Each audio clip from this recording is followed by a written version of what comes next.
Começar do zero aqui. Então, boa noite a todos, sejam muito bem-vindos ao canal Tenente Barbosa Lima. Quem apresenta aqui para vocês, primeiro Tenente Leandro Barbosa Lima, na reserva do Exército Brasileiro. Estou presente aqui, hoje estamos em Manaus, ontem estávamos em São Paulo com o Tenente Dantas e hoje estamos em Manaus com o Tenente Cunha, nosso segundo convidado. Seja muito bem-vindo, Tenente Cunha, um irmão que o Exército me deu de presente, irmão de farda. E só lembrando aos nossos seguidores para se inscrever no canal, compartilhar o conteúdo e não esquecer também de curtir, porque o nível, a quantidade de curtição aumentando, o YouTube entende relevância no conteúdo e envia para mais pessoas o nosso conteúdo. E retornando aqui a nossa live, nosso convidado, Tenente Cunha, iniciando aqui a apresentação do tema, Soldado do Silêncio, que do básico ao mais complexo executa soluções. Então, para quem não sabe, nós, oficiais de informática, além de executar a parte militar, também executamos a nossa parte técnica dentro das organizações militares, né? E muitas vezes, dentro da organização militar, o nosso trabalho não é visto, não é isso, Cunha? Um trabalho silencioso. Silencioso, exatamente. Exatamente. Muitas das vezes você enfrenta o certo jargão, né? Você primeiro é militar, depois você é técnico. Então você tem que saber muito bem ali lidar com as suas obrigações debaixo do Estatuto Militar, né? Executar suas atividades militares com excelência, né? E depois disso você também executar a sua parte técnica com excelência. Perfeito. A vida militar, para mim, né? Eu já tinha um sonho de ser militar, né? Sempre tive o sonho, mas quando eu entrei na carreira, na vida acadêmica e já saí empregado, as coisas foram dando certo, eu fui deixando esse sonho para stand-by ali, meio de lado, né? Mas depois, quando eu acabei voltando à ideia de ser militar, para mim foi algo assim que não sai mais da carcaça. Tá carimbado. Tá carimbado, exatamente. Mas vamos contar essa história. Aí, Cunha, como é que surgiu esse interesse aí de entrar para as fileiras do glorioso Exército Brasileiro? Rapaz, então, essa história, ela chega a ser uma parte dela cômica, porque diferente de você, meu camarada, que tinha esse sonho, eu não tinha, não. Eu não tinha, não. Mas o meu pai, ele serviu o exército, ele foi soldado na época dele, mas ele não era um dos soldados mais exemplares, né? Não tinha ali uma disciplina, digamos assim, bem apurada. E ele era muito, muito mulherengo. E aí ele não permaneceu aí na carreira.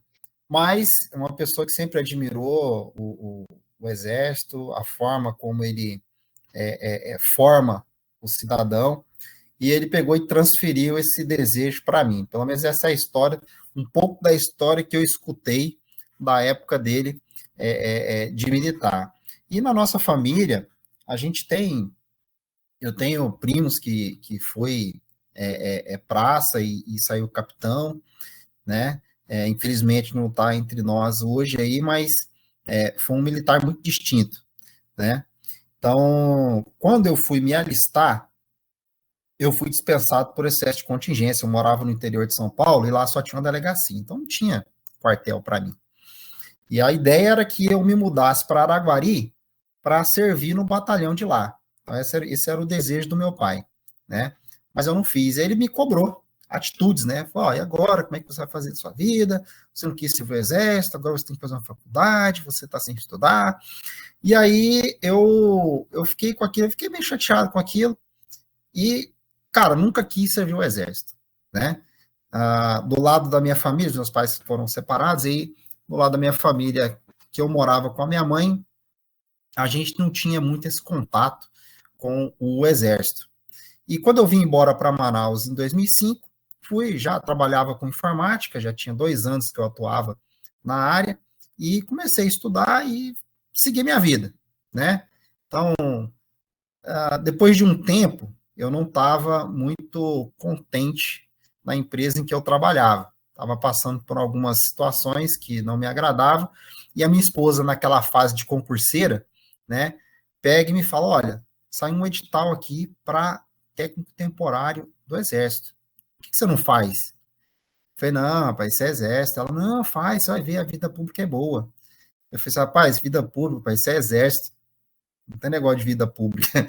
Eu vou lá pra caramba aí dentro. E aí, eu acabei pegando o edital, li, achei interessante a proposta, vi que realmente era algo técnico, e aí eu resolvi estudar. Nessa época, na minha seleção tinha prova, né, no processo seletivo.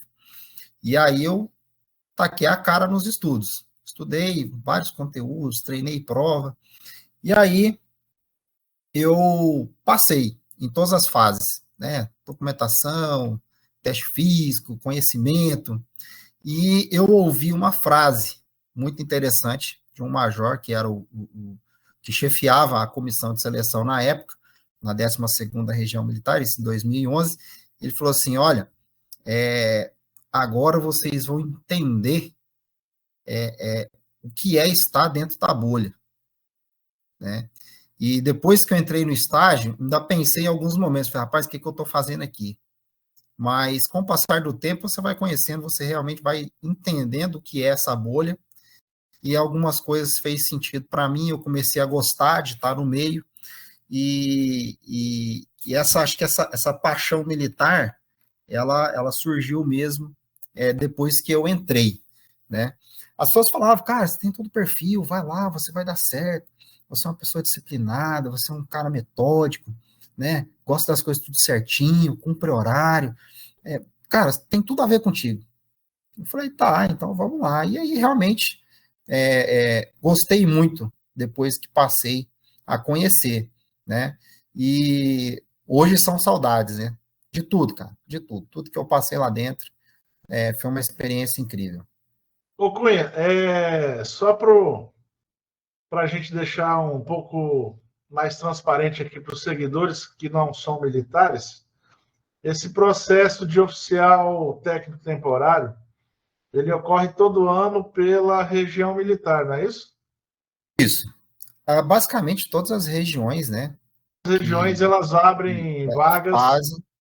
para quadro técnico, né? Isso, a partir de agosto ali, a turma aí pode ficar de olho nos sites. Geralmente são todos com a terminação EB1000BR, aí depende da região. Se for 12 região militar, 12 RM, se for oitava RM, e assim vai, né? Se entrar no site do Exército ali, você tem os links das páginas, você entra no site da região militar, mas é a região militar que faz, tá? Então tem que entrar lá. Isso. Eu fiz esse processo em São Paulo, na capital, na segunda região, e fiz aqui também na 12 região, aqui na Amazônia, né? Isso. Eu passei nos dois, por sinal, tanto em São Paulo quanto aqui. Em São Paulo tinha todo um processo rigoroso, um processo muito dificultoso, tem que ter muita vontade mesmo de ser militar, porque, como você disse, eu também fiz prova, como se fosse um concurso público, não é isso? A Isso. prova que eu fiz foi lá no terceiro CTA, lá em São Paulo, perto do HMASP, do Hospital Militar da Área de São Paulo. Uhum. E foi uma manhã toda fazendo prova lá. Depois, antes da prova, teve apresentação de currículo, tipo uma entrevista lá com os militares, e depois tem uma prova prática. Eu fiz uma prova prática. E eu acredito que deve ter sido esse mesmo processo que você passou por aqui, não foi isso? Foi exatamente. Na verdade, sim, você preenche ali o cadastro, né? Você vai lançar todas as suas experiências, né? Você vai preencher os seus dados. O que eu vejo que a turma tem que tomar muito cuidado na hora de se inscrever para esse processo é realmente colocar aquilo que ele consegue comprovar. Acho que esse é um dos segredos. Tem muita gente que é eliminado, porque chega na hora dessa entrevista que você faz, que ele vai validar o seu currículo, aí você vai ser indagado a uma experiência que você não prova em carteira, não tem contrato, não tem nada, mas você viveu aquilo, mas você não prova. E aí você perde ponto e muitas das vezes até é desclassificado. E eu vou te falar para você, como eu disse, né, cada etapa foi um sufoco, meu amigo. Exame de saúde para mim foi complicado, porque aqui em Manaus nem tudo sai na hora. Na minha época, por exemplo, o grande vilão era o teste de Chagas, né? Nos laboratórios você pedia para fazer, hoje não, hoje é no mesmo dia, mas na época você fazia, eles mandavam o conteúdo para análise, demorava aí 15 dias, eu não tinha esse tempo todo, né? E eu peguei um bizu de um ex-militar também, que falou assim, cara, vai no Hemoan, já doou sangue lá, você vai ter metade dos exames. E eu fui lá. E o médico já até sabia, falou, rapaz, você veio só para fazer processo do exército, né? Eu falei, foi. Quando a primeira pergunta que eu fiz para ele, que dia que sai o Guerreiro Machado? Ele falou assim, você veio fazer para o exército, né? Eu falei, sim, senhor. E aí, tem que tomar muito cuidado com essas coisas, né? Os exames, eles desclassificam, a comprovação das suas experiências. Eu tive uma que eu quase me dei mal, né? A minha bênção foi que a empresa a qual eu trabalhei em São Paulo, ela se dispôs em enviar uma cópia do contrato. Eu não tinha cópia do contrato, eu achava que estava em carteira, não estava. Mas, assim, no apagar das luzes eu consegui, né? E aí o restante é graça, aí é preparação antecipada. Se você quer entrar na força, você vai fazer teste físico, então você tem que se preparar, né? Você treinou para fazer o teste físico? Treinei, afinco. Treinou meses antes. Meses antes, acho que o quê? Uns 3 meses antes, depois que eu me inscrevi. E porque assim, eu não tinha ideia, né, que eu ia fazer isso na minha vida. Então, quando eu me inscrevi e eu vi que tinha teste físico, eu corri atrás do prejuízo.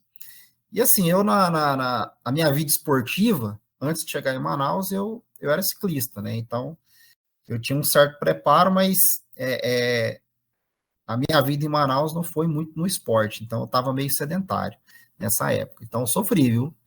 Porque você corre na esteirinha ali, você vai fazer os 12 quilômetros na esteira, é uma coisa. A hora que você vai correr 12 quilômetros, não, né? 12 minutos, né? Aí tem que fazer 1.800 metros. Vai correr assim na esteira, é uma graça. Vai para a rua para você ver. Né? Não é a mesma coisa. Então, o pessoal tem que estar ligado aí no teste físico, porque ele, ele vai pegar. E aí flexão, abdominal, é ficha.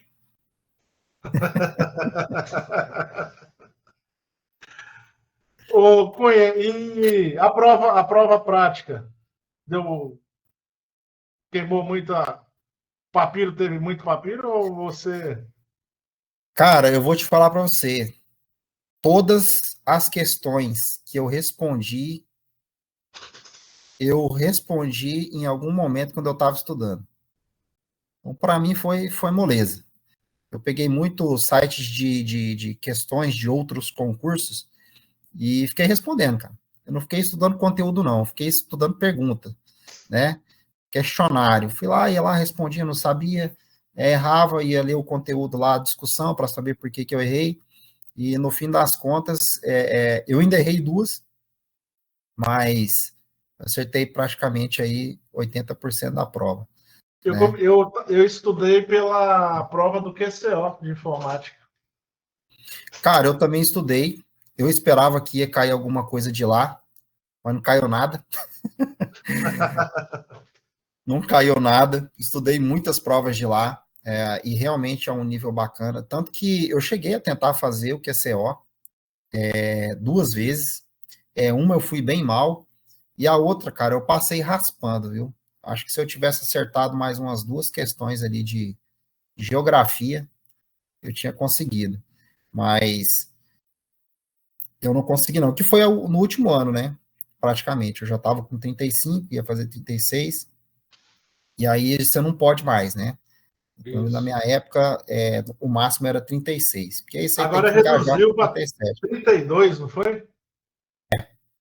Agora tá mais difícil, Já tá, tá mais difícil. Mas aí também já não tinha mais escapatória para mim, não. Eu dei o tiro, não acertei no alvo, mas está valendo. Aí, para quem não sabe, depois que passa por todo esse processo, sai lá o nome do camarada, da aprovação, sai a designação para onde esse militar vai servir, não é isso? Porque até então ninguém sabe, não é? Pois é, não se sabe, e quando eu estava fazendo esse processo, que aí você vai conversando com as pessoas, você vai conhecendo quem está fazendo, você chega ali dentro da região para entregar um documento, aí você vai conversando e tal. E aí eu fiquei bem preocupado, porque eu ouvi assim, cara, onde que você vai? Eu falei, não sei. Ele falou, olha, pode ser que você caia para São Gabriel da Cachoeira. Não sabia nem o que era São Gabriel da Cachoeira ainda. Pode ser que você caia para Boa Vista. Eu falei, cara, mas eu não posso mudar de Manaus. Rapaz, então, tem que ficar esperto, porque é perigoso. Eu falei, não, mas pelo que eu entendi, a vaga que eu estou concorrendo é Manaus. Mas aí fiquei na minha, né? Fiquei na minha. Mas eu vi que teve gente lá, né? Principalmente médico, e viu que caiu para São Gabriel da Cachoeira e ele pulou fora. Né? Então, às vezes corre esse risco aí, tá? Mas no meu caso, eu já tinha dado uma sondada, sabia que era tudo para Manaus, então tava tranquilo. São Gabriel é bem isolado, né? Cara, isolado, assim, não só pelo isolamento, mas pela dificuldade até de chegar as coisas para lá, né? Chegou a dar apoio lá pelo CTA? Ah, sim, muito. Fui nos PFs de São Gabriel, acho que lá são 7, acho que eu não fui só em Paricachoeira. O restante eu fui todos. Fui na segunda brigada uma vez, foi uma visita rápida, mas eu fui lá olhar como é que estava, e, e nessa época que eu queria realmente visitar São Gabriel da Cachoeira para passar um tempo, o comandante não deixou, cara, ele falou que precisava de mim em Manaus e eu acabei não conseguindo essa autorização. Ele perguntou, eu falei, pô, por que eu não posso ir? Ele pegou e perguntou de novo, mas por que você quer ir? Porque ninguém quer ir para São Gabriel da Cachoeira, cara, ninguém quer visitar o lugar. Não, eu quero, cara. Comandante, eu tenho que ir, eu tenho que ver como é que tá o estado da nossa rede lá, porque se eu estou gerenciando, eu tenho que ir lá saber. Ele falou, não, manda outro. Aí eu tive que mandar outro, né? Na época foi o Emerson, um grande amigo aí que eu fiz também no Exército, um militar formidável, um cara muito comprometido, um verdadeiro camarada, entendeu? Aí ele fez lá o que tinha que fazer e trouxe o resultado para nós, né? Mas eu falo para você, graças a Deus que eu fiquei em Manaus. As organizações militares aí, você que conheceu quase todas aí, dá para ter uma noção, né, de as infraestruturas de tecnologia da informação, elas são bem precárias algumas, né? Cara, é bem precário. Primeiro que você tem uma escassez de mão de obra, né? Começa nesse aspecto. Muitas organizações, quando a gente visitava, o militar que era responsável da seção de informática não tinha muitos conhecimentos. Então, você tem que dar esse apoio de orientar realmente o que utilizar, criar manual, às vezes até dar ali um kit, né, montar um pacote ali, e falar para ele, olha, faz isso, né? Então, você tem essa problemática. E, às vezes, eles não sabem pedir as coisas, né? Então, não sabe o que precisa e a gente sabe que o órgão público, né, num contexto geral, isso não é só no Exército, você tem que lançar um projeto, você tem que justificar aquilo, né? A coisa não é gasta assim, a hora que eu quero eu vou lá e compro um servidor, a hora que eu quero eu vou lá e compro um rack, a hora que eu quero eu vou lá e passo uma fibra. A coisa, ela tem uma certa burocracia a ser seguida, e isso demora. Às vezes, até você implementar uma solução, você está precisando fazer de novo, né? Então, visitei lugares ali que, primeira visita, o militar estava fazendo um reparo da placa-mãe de um servidor, que era um desktop, e aí, 2 anos depois, eu voltei, era o mesmo desktop, com a mesma placa trocada capacitor, e sabe mais o que ele trocou ali, e a internet não funciona. Como é que você faz? Né? E aí você dá o apoio, né? Aí o quarto CTA entra nessa hora como organização que controla, né, esses ativos, controla os serviços, intervém e faz a recomendação, e a organização foi atendida e teve o seu parque ali, de certa forma, atualizado e passou a funcionar tudo conforme tem que ser. Tem um detalhe aqui que estava esquecendo, os seguidores não sabem. Essas organizações militares, na maioria delas, elas se comunicam, todas se comunicam através ou de uma internet contratada naquele local, ou de uma rede metropolitana do Exército, ou uma Ebenet Fronteira, não é isso? As frentes, elas não fogem muito do normal, né? Muitas das vezes vem o recurso para contratação do serviço, né, do provedor de internet, né, quando você tem uma organização isolada, tá? As organizações que estão dentro de rede metropolitana, então você já tem uma infraestrutura maior, né, a força, ela contrata o link centralizado, e através dos servidores a gente compartilha esse serviço para as organizações de uma rede metropolitana. E as mais isoladas têm ali os teus enlaces das diversas tecnologias. Você tem HDSL, você tem Wi-Fi, você tem satelital, você tem fibra. Então, usa o meio que aquela região proporciona de tecnologia existente, né, dos provedores de serviço. E aí é um leque, né, cara? Porque se você não sabe de satélite, você vai ter que aprender. Se você não sabe de Você fibra, você vai imagina, ter que aprender. eu lembro quando essa época de inverno de estiagem amazônica, né, chuva sem parar, É, a internet fica oscilando, cai e volta, não é isso? exatamente. E você tem regiões, principalmente aqui na nossa área da Amazônia, que você não tem tantos backbones de operadora por aí, né? Você tem Manaus, você tem Porto Velho, você tem Boa Vista. E não tem mais, né? Então, muitas das vezes você contrata o serviço satelital. Eu lembro que a gente fez na época a gente trabalhava no projeto do Backbone Regional, foi bem difícil você conseguir concorrências de empresas para você contratar enlace de fibra para poder fazer a construção desse backbone, né? Para você distribuir a rede do Exército. Mas faz parte, cara. Se você está no sul do Brasil, você tem um avanço, você está no norte, você tem outro. E aí, você tem que usar o que tem. Para quem tem rede metropolitana, é fácil, né? Porque você contrata um link, distribui tudo bonitinho, com segurança, né? Com alta disponibilidade, você deixa o quartel funcionando. E essa centralização ela é boa, porque você imagina, se você contrata, cada organização contratando seu link de internet, como é que você controla isso? Né?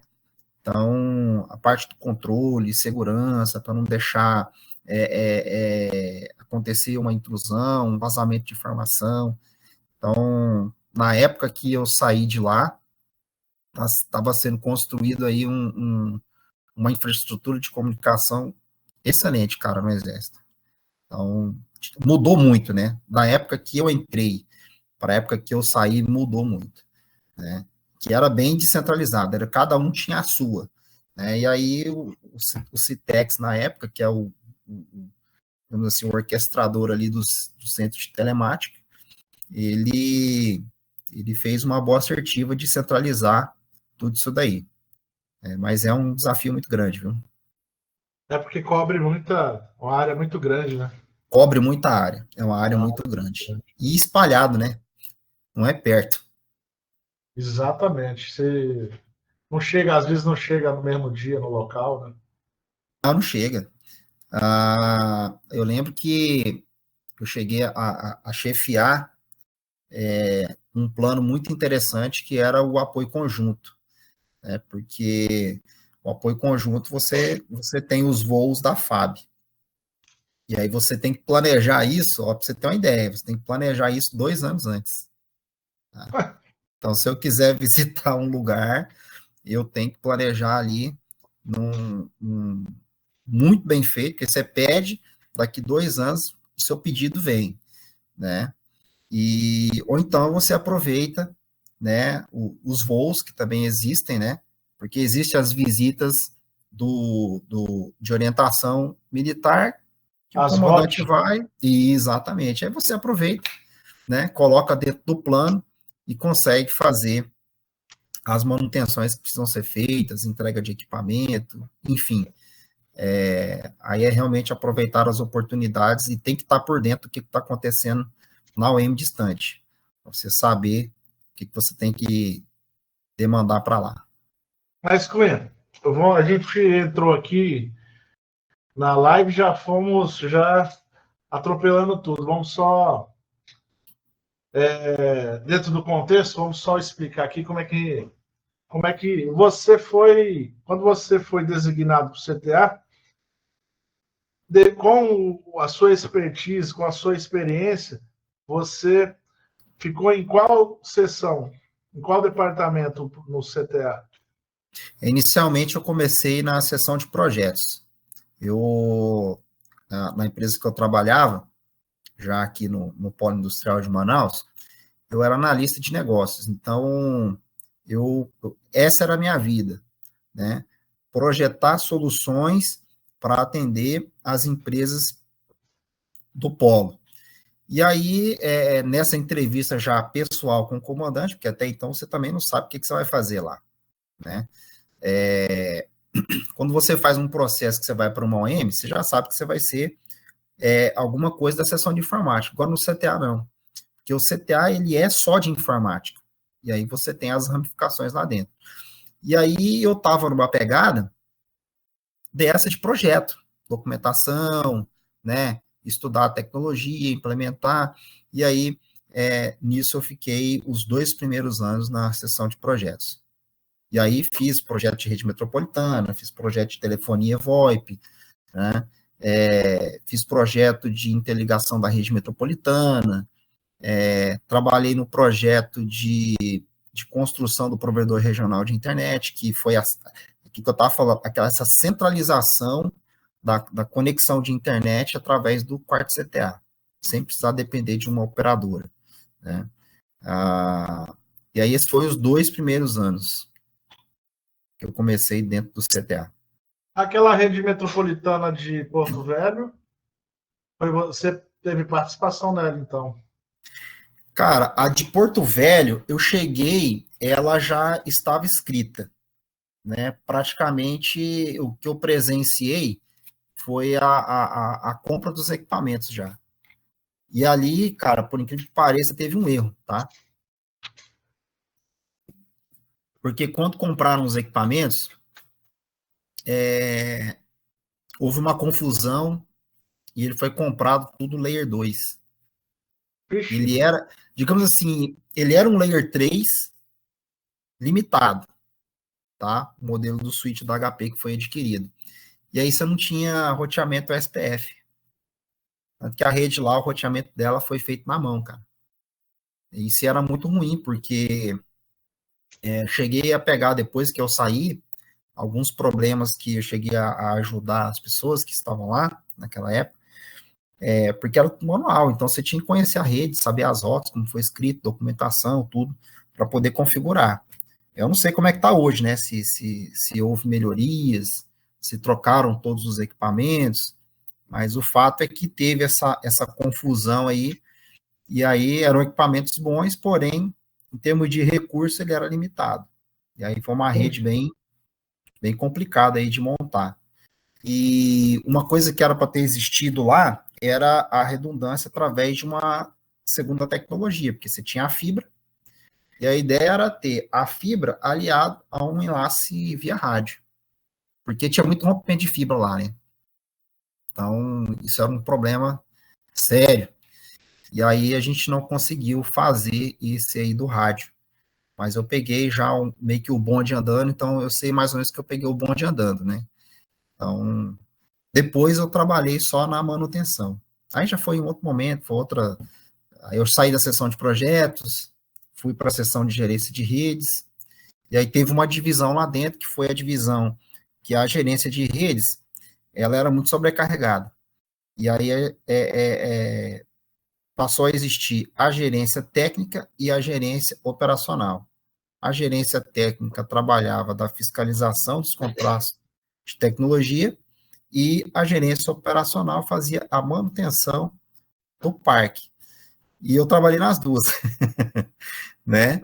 Então, eu fui constituir a seção de operação de rede de dados, na época chamava SORD, depois passou a ter outro nome, e, e levantamos ali toda essa sessão, organizamos tudo direitinho, a parte de monitoramento. Esse foi um outro trabalho que foi incrível que a gente fez, né, de deixar tudo monitorado.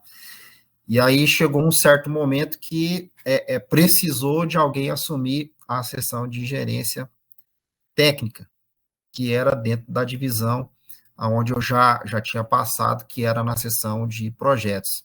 E aí voltei para a seção, para a divisão técnica, trabalhar nessa gerência.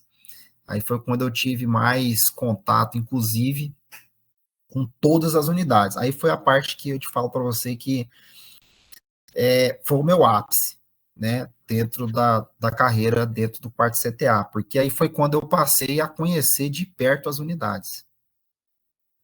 Aí eu mostrei para que eu vim. Até então eu ainda não tinha mostrado. Aí você conheceu o real problema de cada um, né? Cara, e que problema, viu? De todas as espécies, cara. Você tem, como eu falei até um pouquinho antes aí, né? A escassez do recurso humano, que aí não tem vaga para todo mundo, né? Os melhores estão nas regiões mais metropolitanas, não que os das beiradas sejam piores, mas é o que tem lá, né? E muitas das vezes você tem essa limitação, né? Tem muito cara esperto, tem muito cara bom, mas ainda assim é um gargalo aí a mão de obra, né? E aí depois você tem as limitações de chegar ao recurso físico, né? Comprar equipamento, implementar, fazer um projeto, né? E isso é algo que estava crescendo na minha época, né, pelo menos.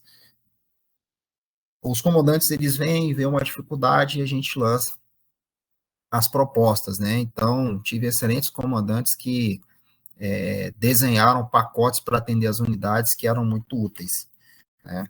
E aí, nisso, a gente foi quando eu conheci realmente, aí foi quando eu vi o tamanho do problema, e atacamos com força total. Meu camarada. A rapadura é doce, mas é dura, não é? Exatamente. Cara, eu fiz funcionar um ramal num softphone, usando uma rede 2G, tem gente que nunca nem viu isso, né? Uma rede 2G num PF. Quando eu falei para o camarada lá, o comandante do PF, eu falei assim, pode ligar para onde você quiser aí. Como assim? Tem um Ritex aí que você queira conversar? Ele falou, tem. Falei, então liga. Ah, posso ligar para a brigada? Falei, pode. Liga aí, meu filho. E ele ligou, né? assim como, por exemplo, o Hospital de Tabatinga, que também não tinha telefone corporativo, só tinha um ponto de Ebenet Fronteira, né? E um linkzinho de 1 mega. Eu falei, cara, tem 2 ramais aí para você, pode usar. E o cara poder ligar diretamente para a brigada dele, ele pedir o que ele precisa, você proporcionar isso aí não tem preço, né? É a satisfação profissional, eu digo. E aquilo que a gente está até colocando ao tema aí, né? Do mais simples ao mais complexo. Então, você está num lugar que você vai pensar assim, cara, como é que você vai fazer isso? Tem que ter criatividade, né? Então, a gente aqui, na época, em Manaus, pensa na solução, né? Conhece o problema, pensa na solução, implementa e vai lá fazer funcionar, né? Então, a gente fez aí a compressão de voz, free, sem custo nenhum, de 15 kbps por conexão. Então, funciona, né? O nego falava para mim assim, mas no link satelital não funciona. Eu falei, cara, eu garanto que funciona, né? Porque eu já testei, entendeu? E operações, cara, eu lembro que a gente teve uma operação logística na região de Tabatinga, rapaz, que foi loucura, cara. Você montar infraestrutura para atender, inclusive, forças de outros países, né, num adestramento aí de logística, é onda, viu? Fiquei um dia, fiquei um dia acordado lá no quarto CTA, até meia-noite, esperando o cara fazer um download de uma imagem de sistema, para subir num servidor que ninguém sabia nem como é que ia dar boot no negócio, aí você não tá lá, não tava lá, né? E aí a gente vai ali orientando, aí você tem o pessoal que foi lá na hora, que estava realmente participando, né? A equipe do quarto CTA que vai para lá, é a pessoa que conhece, aí vai ali fazendo devagarzinho, né? E procura uma licença, vai, coloca para funcionar, instala, terminou, beleza, na hora de terminar você me chama. Aí fui dar o cochilo do sentinela, né? E aí, quando terminou, o telefone toca. Tenente, está pronto. Tá bom, me passa o IP. Aí você acessa, faz a configuração, bota para funcionar. E é assim, cara. Isso aí, meia-noite, 2 horas da manhã, tempo ruim não. O importante é uma das frases, né, das orações lá, tem visto o objetivo final. O objetivo era botar para falar. E a gente colocou.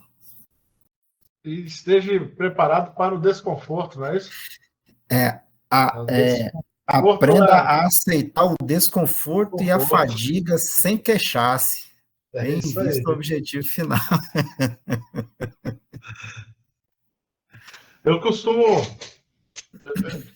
mesmo depois na reserva, eu costumo praticar com frequência aqui no meu dia a dia algumas ações de desconforto.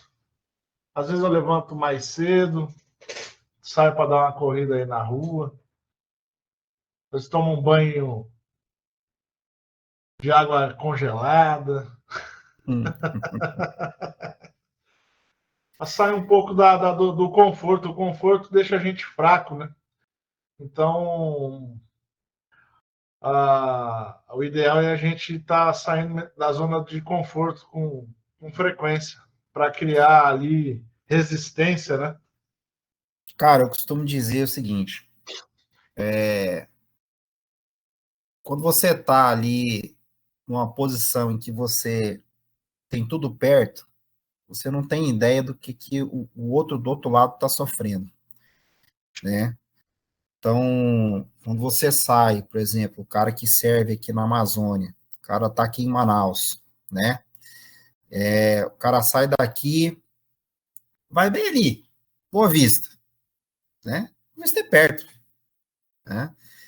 Aí você vai para sair da sua casa ou sair ali do teu quartel todo arrumadinho, você vai para ficar hospedado no alojamento de companhia de comando, que aí você tem um chuveiro, que é só uma duchinha, gelado, que só no Polo Norte para ganhar. Aí você tem que fazer a tua barba todo dia. E aí você tá com couro duro, pelo duro, e vai rapar ali a barba ali, sai no sangue e tudo. Você fala, é bom estar em casa, um chuveirinho quente, amolecendo a barba, fazendo bacaninha, né? Aí você pensa, eu tenho que botar a cabeça para pensar para não precisar passar por isso, né? Então acho que é bom de vez em quando passar por essa situação para dar valor, né? E muitos reclamam da unidade que serve, viu? Tem unidade que é muito boa e muitos se questionam ali por que está passando determinadas situações, mas o fato de você estar junto também ali de quem tem menos, né? Você leva ali um companheirismo e uma hombridade de poder melhorar a rotina de todo mundo, né? Então tem E que aí, realmente estar junto ali. essas organizações militares que tem menos, né? O camarada que está na linha de frente ali, ele é como a gente dizia lá na sessão, né? A gente tem que fazer mais com menos e tirar a água de pedra, né? Não tem recurso, não tem tecnologia para resolver naquele momento ali. O que tem é o que está ali. Então, tem que dar um jeito de solucionar o problema com aquilo ali que tem. Então, é difícil, é difícil. Não é para qualquer um, não. Essa pegada, né? Exatamente, Essa pegada do dia a exatamente, dia. exatamente. Mas muita coisa Muita melhorou. pressão, muita pressão. É, mas muita coisa melhorou. Teve um tempo que a logística para você ir para um pelotão de fronteira, ele era difícil. Às vezes você tinha data para ir, mas não tinha data para voltar, né? Então o cara pensa, não, eu vou para ficar 3 dias, aí fica 25. E ficar 25 dias no PF não é fácil, né? Já cheguei a ficar 25 dias construindo um ponto de presença do zero, né? Montando estrutura de painel solar, né? Configurando roteador, configurando rede sem fio, configurando os computadores, passando cabo TP, construindo duto de passagem, até um dia assisti um vídeo do cara falando assim, o que é redes na vida real? O cara acha que nos dias de hoje está na moda, né? Home office, né?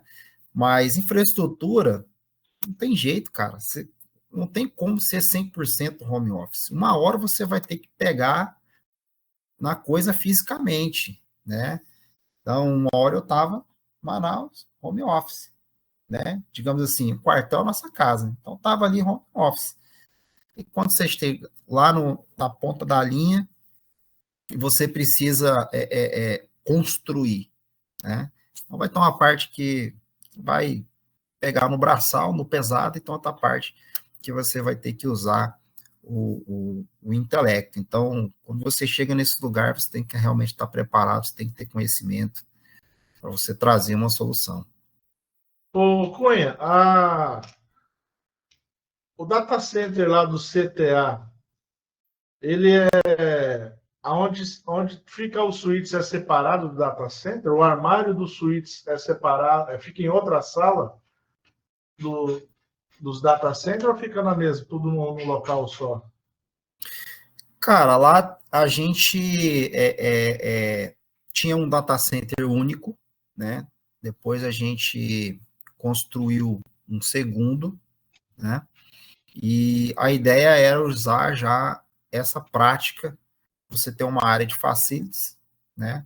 Uma área em que você acomoda a entrada da telecomunicação em si, e você tem uma outra área mais restrita, onde você vai deixar os seus servidores, né? Porque antes era tudo no mesmo local. Então, você tinha lá um armário que tinha a entrada da operadora, você tinha um armário que você tinha o seu rack de conexões, né, de switch core e tudo mais, e você tinha um rack de servidores, né.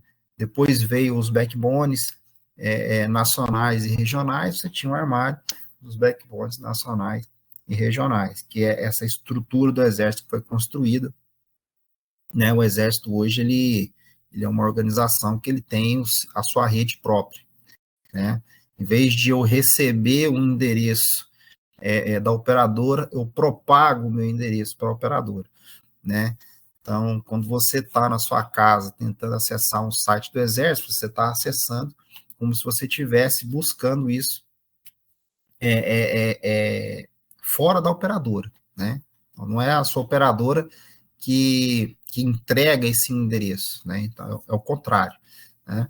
Então, quando você tem uma empresa que fala assim, eu tenho um link dedicado com 16 endereços, a operadora está te fornecendo esse endereço. Então, quando alguém de fora quer acessar, você está dentro da rede da operadora, né? Nesse caso, o Exército, ele propaga a rede dele para a operadora, né, que é o que a gente chama de rede AS, e aí a gente está ligado direto a um switch, que é um ponto de troca de tráfego, né, que são os PTTs, e aí você tem uma rede que você não depende da Embratel, não depende da Oi, você está propagando ali, né?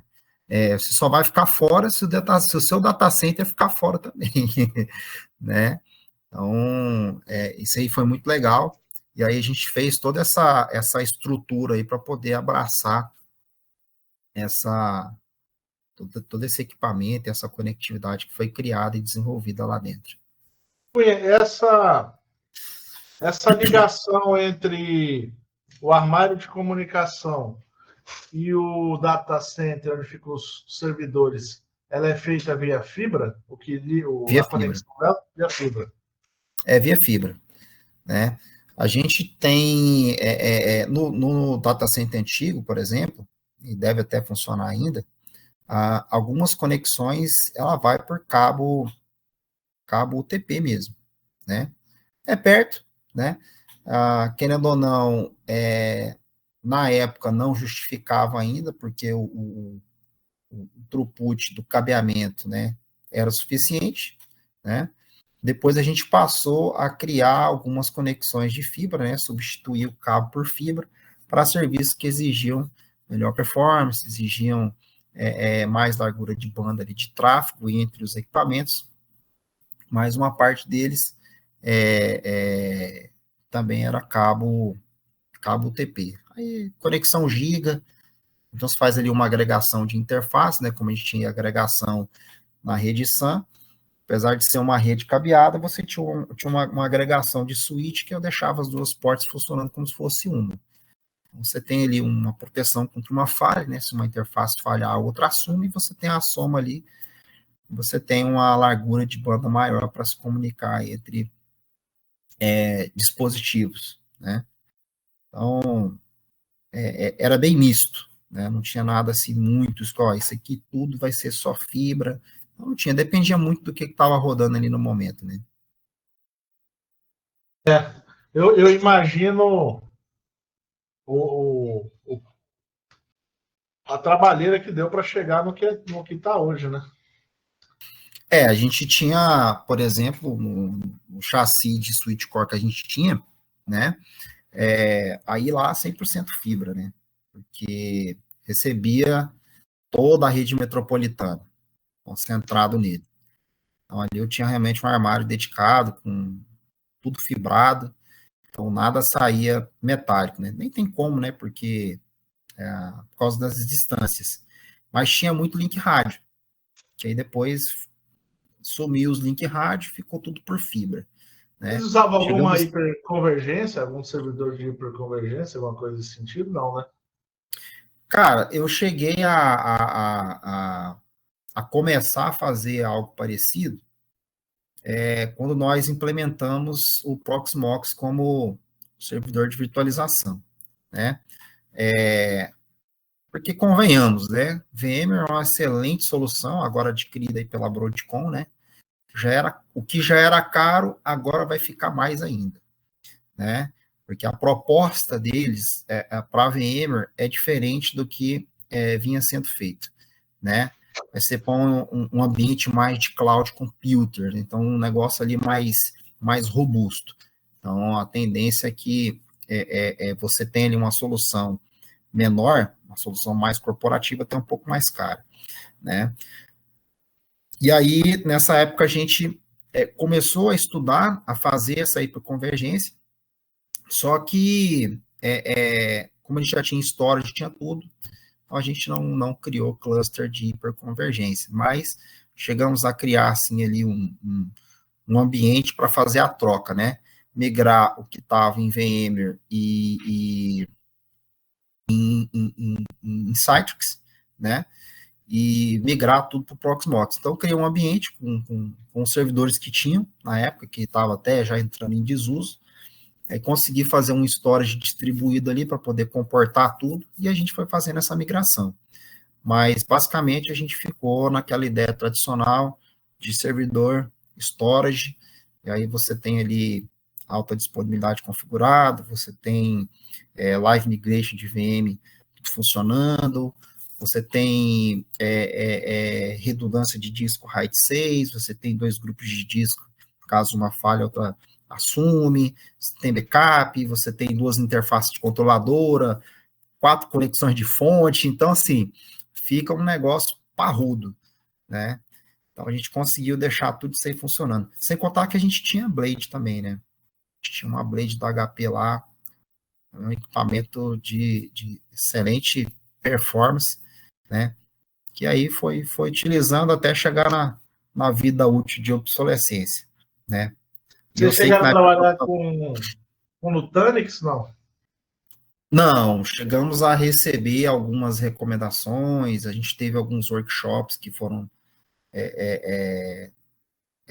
assistidos por nós na época, mas ainda era uma tecnologia para aquele momento, né, porque já se tinha investido em data center, ainda não tinha a previsão de adquirir, não. Era caro, né? É Um custo caro, é muito elevado. caro. É um custo elevado. Tem grande performance, mas tem que estar querendo e tem que estar precisando para poder investir. Mas do jeito que estava também, estava funcionando bem. Dá para criar solução mesmo você usando um servidor mais robusto da Dell, utilizando storage de última geração da Dell, acho que dá para, ainda assim, ser mais barato que o Nutanix. Né? Cara, Nutanix tem um é custo alto. aquela discussão que existe aí hoje. Se você for pegar aí no universo DevOps, você tem os containers, né?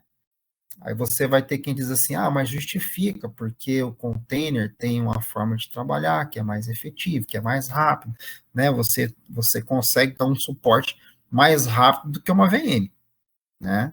Para você subir uma VM tudo de novo, se você não tiver um backup, você demora mais tempo do que você subir um serviço num container, né? Se você usa Docker, se você usa o Linux Container, e essa era, inclusive, uma vantagem, né? E é uma vantagem do Proxmox, se você comparar com a VMware, que ainda não tinha isso na época, né? Você já subir container, e aí a gente chegou a trabalhar no nosso ambiente já migrado para Proxmox com alguns containers Linux, né, dentro da mesma ferramenta de hypervisor, né? Que a gente não tinha isso, né? Agora, quando você vem com o Nutanix, não, aí você já tem uma plataforma que realmente te entrega muita performance, né? Te entrega uma forma diferente de gerenciar ali os serviços, né? Muito semelhante a você comparar, né? Nutanix, um ambiente tradicional de storage, você comparar com VM com container, né? Então, é bem diferente. Tem que estar preparado para investir, né? Justificar o investimento. Cunha, no caso aí do Proxmox, para trabalhar com microserviços, a gente sabe que até chegamos a implantar, por recomendação, o Proxmox lá no Hospital de Guarnição. Na verdade, o que eu queria saber é como nós utilizamos a versão open source lá, gratuita do Proxmox. Para trabalhar com esses microserviços, há necessidade de fazer pagamento ou ele ainda funciona no modo grátis, free?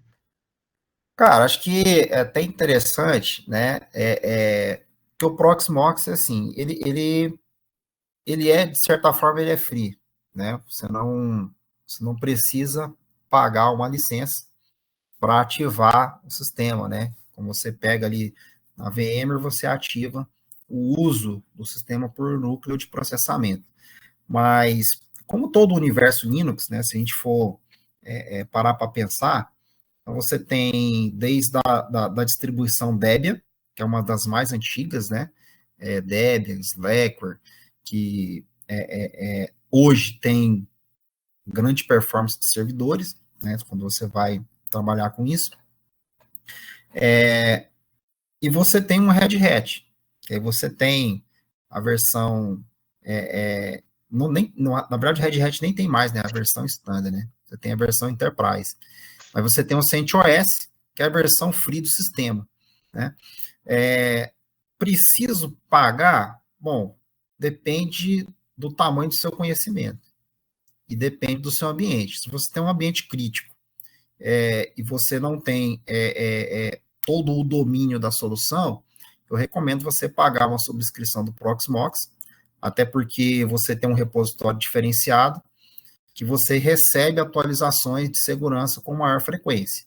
Né? Você tem mais correções do sistema com maior frequência. Diferente de você manter a ferramentas, né, a plataforma sem subscrição, e você tem ali um repositório open source que não recebe a mesma atenção da versão Enterprise. Sem contar que você pode solicitar ali um suporte diretamente com o fabricante do Proxmox. Então, eu acho interessante, né, você pagar essa subscrição. Não é caro, tá? Eu não sei quanto é que está hoje exatamente, mas eu lembro que na época era $2.000, tá? Por ano, né? Então, você contrata ali, você está respaldado para você ter um serviço. Então, isso aí quando você tem um ambiente puramente open source, que é o caso do Exército, né? Você tem pouco licenciamento, tudo é feito com base em open source, praticamente, né? Poucas coisas você utiliza com a compra de licenças, nesse caso. Então, é interessante. Aí você leva, o que é melhor? Você pagar o Red Hat Enterprise ou usar o CentOS? Né? Então, o Red Hat você tem que pagar para usar. Em compensação, você recebe um pacote de ferramentas que vai te auxiliar e vai agilizar muito mais o seu trabalho de administração de rede do que você usar o CentOS. Né? Mas eu te digo que o Proxmox é uma ferramenta espetacular quando você diz assim, em termos de funcionalidade, custo-benefício.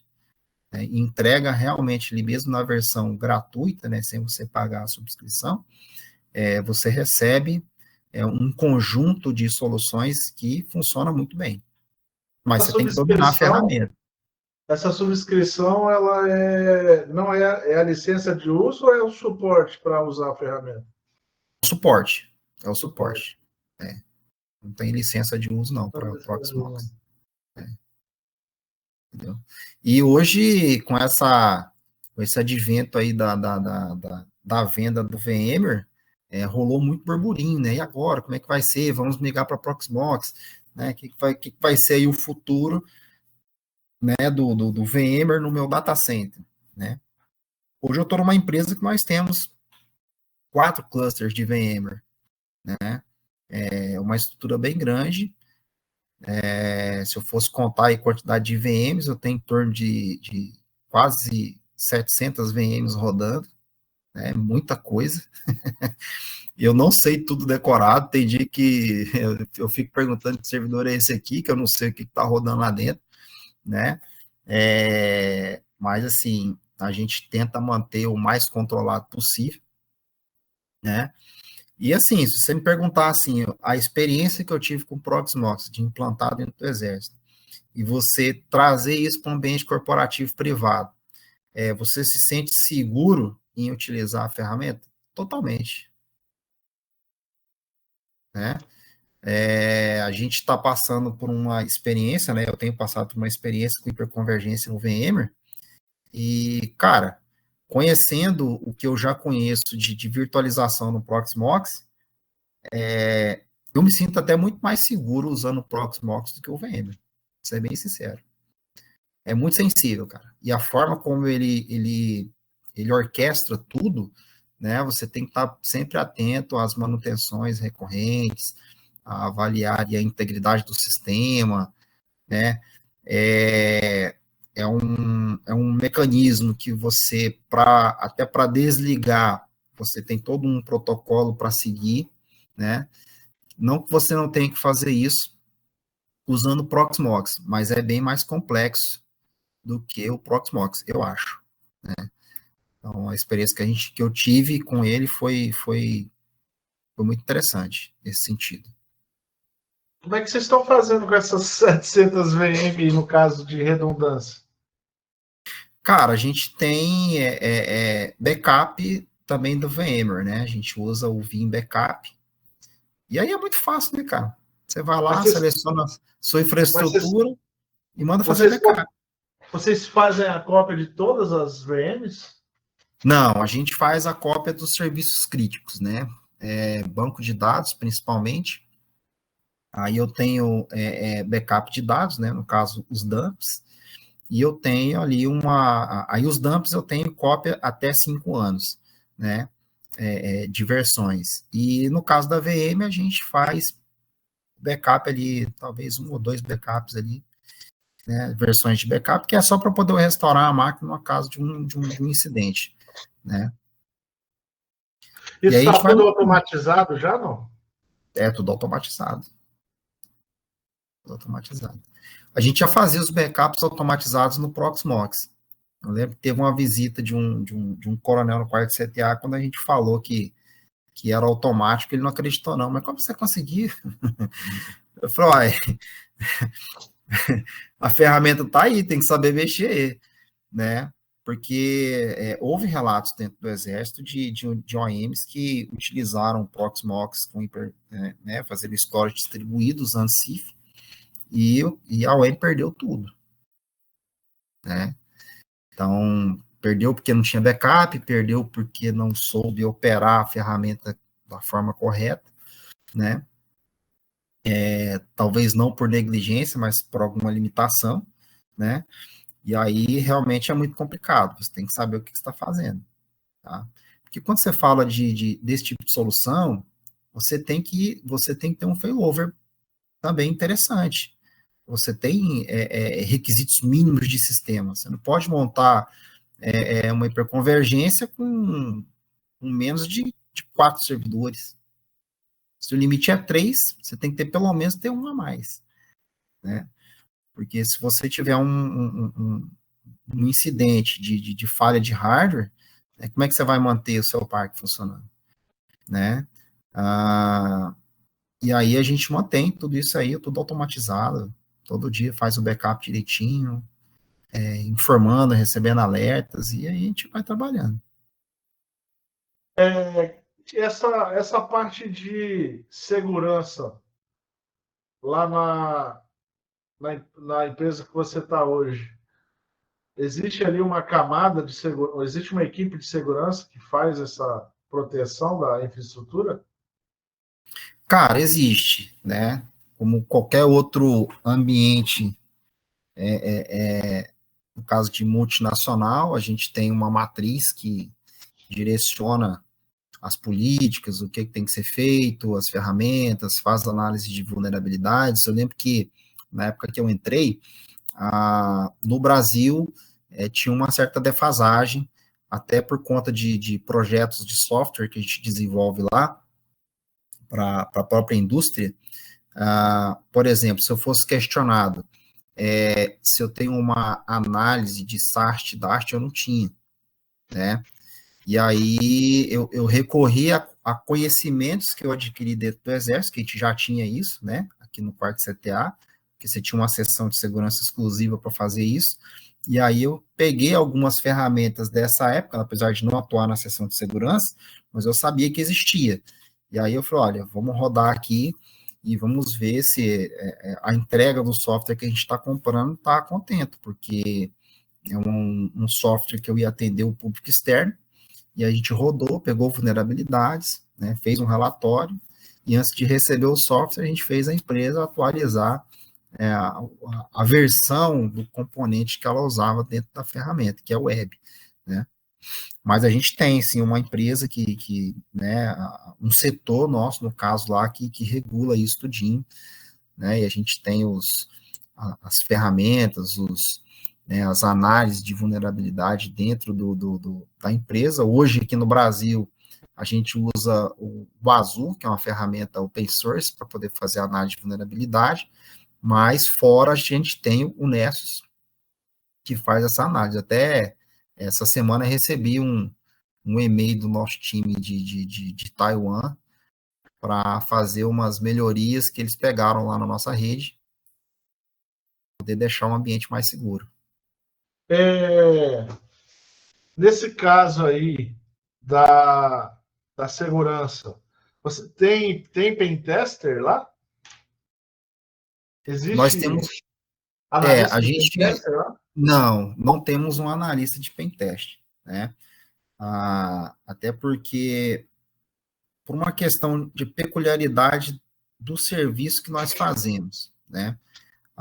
Hoje a empresa aqui no Brasil, a gente é pouco voltada para o público externo, né? Então é bem fechado realmente, a gente tem uma camada de firewall que é bem restrita, né? Não inibe aí de você ter uma invasão, que a gente sabe que a vulnerabilidade ela vem de dentro e não de fora. É um usuário desavisado que clica num link, abre uma porta e já era, né? Mas a gente não tem aqui alguém para fazer o pentest. Mas em outras empresas do grupo, né, fora do Brasil, que a gente tem a certificação 27001, eles fazem o pentest continuamente. A gente está passando por essa melhoria aqui, porque nós temos clientes de área financeira que é bem sensível, né? Mas não chega a ser um ambiente que está tão vulnerável assim. Mas a gente também não sabe todas as brechas existentes, né? Porque o pentest vai trazer isso, né? O que tá aberto aí? A sua vulnerabilidade, né?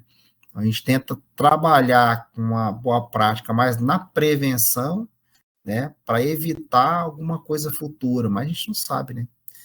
Mas não tem, não. O E problema é que o precisa. camarada de pentest, ele não pode fazer a operação de verificar a vulnerabilidade no servidor de produção. O ideal é que ele faça isso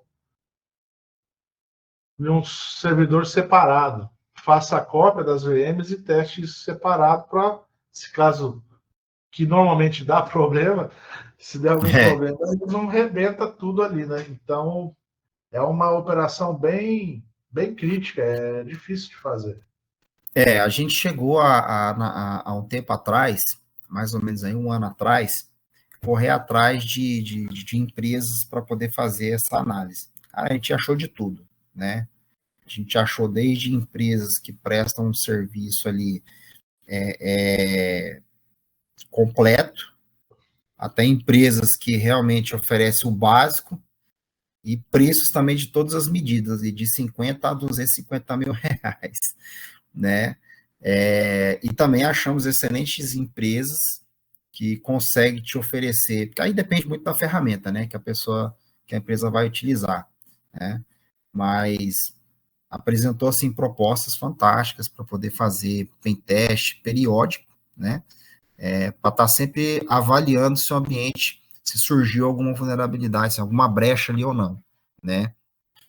Que a gente é uma empresa de OEM, então a gente trabalha com dados de outros clientes, então isso aí é muito crítico ali para nós, né?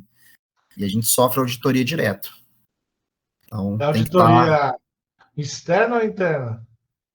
dos dois jeitos, né? Tanto a interna, né? Então a gente tem que seguir ali algumas políticas internas da empresa, quanto a externa. O cliente ele vem, ele vai querer auditar a empresa, ele quer saber se a informação dele está bem guardada, né?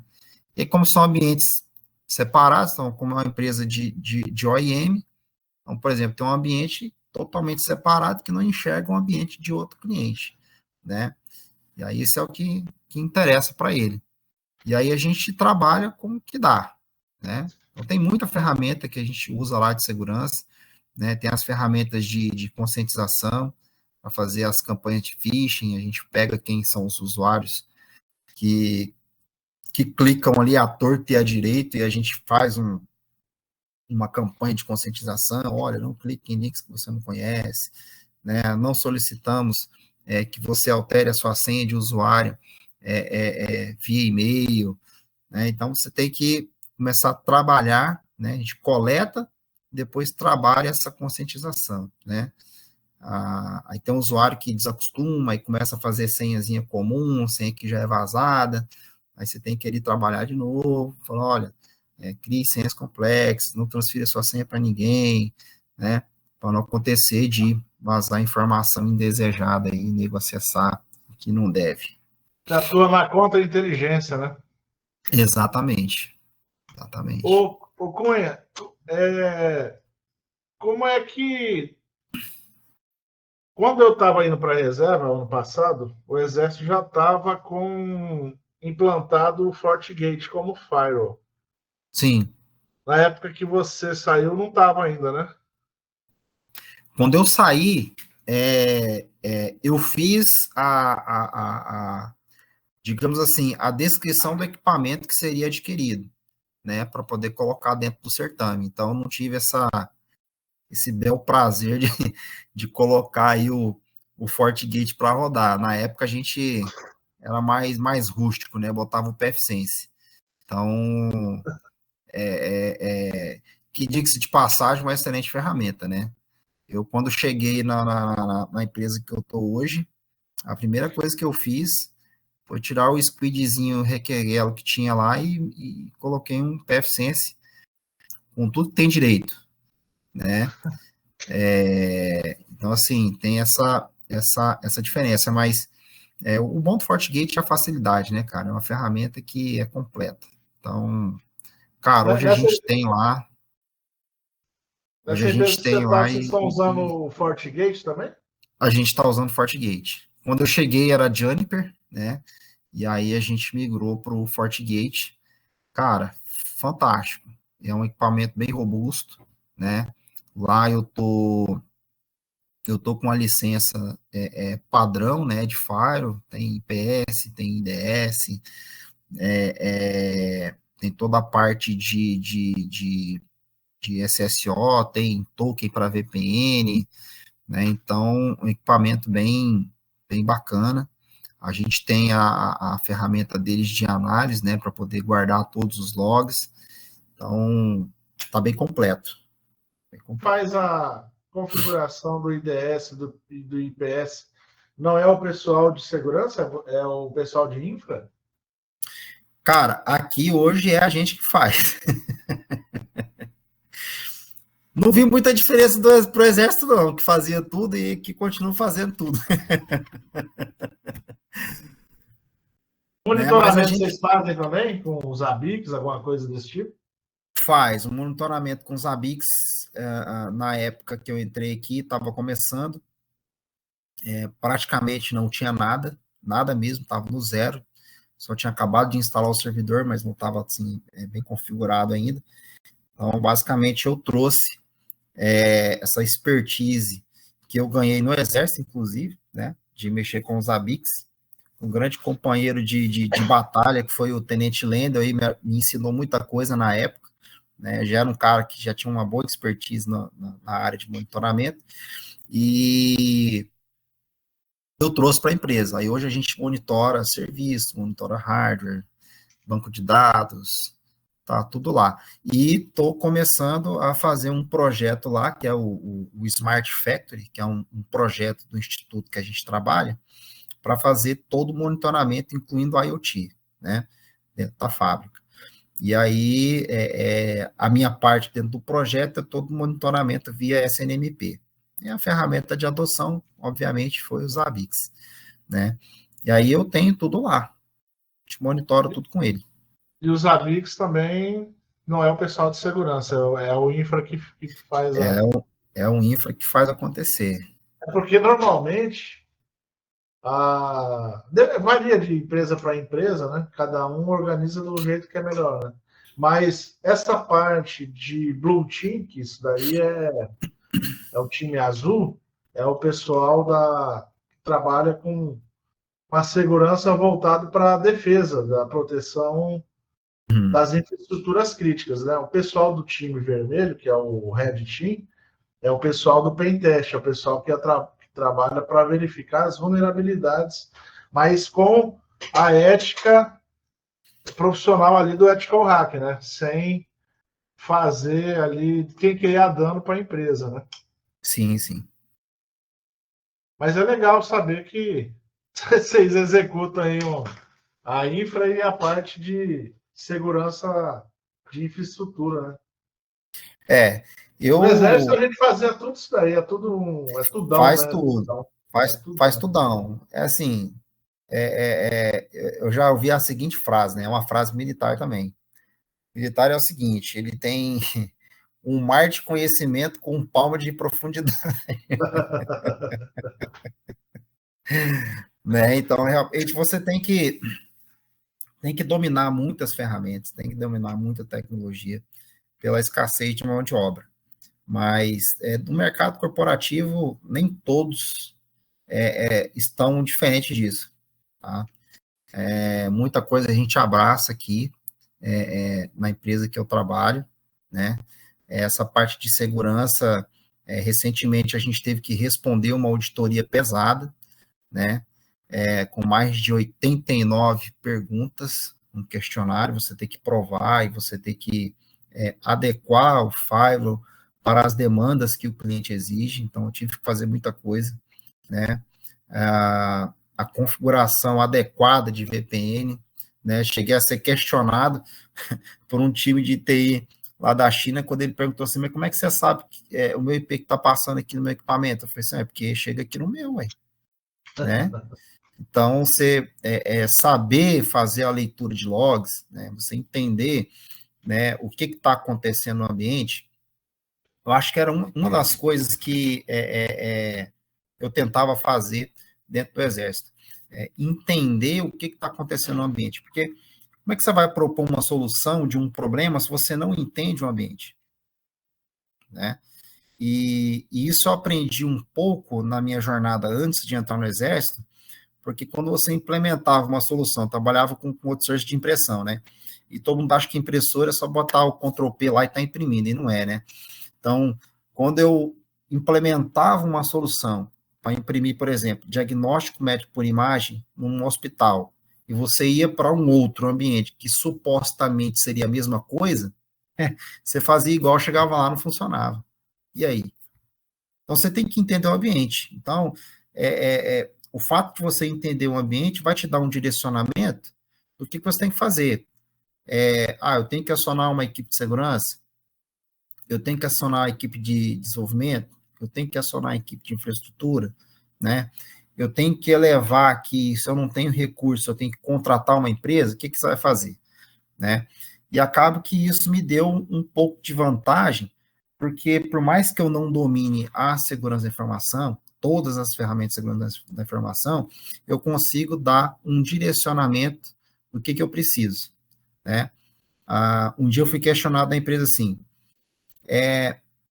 nós compramos um firewall tão caro, eu não consigo proteger e impedir que um usuário copie uma informação da minha rede para fora? Eu falei, não.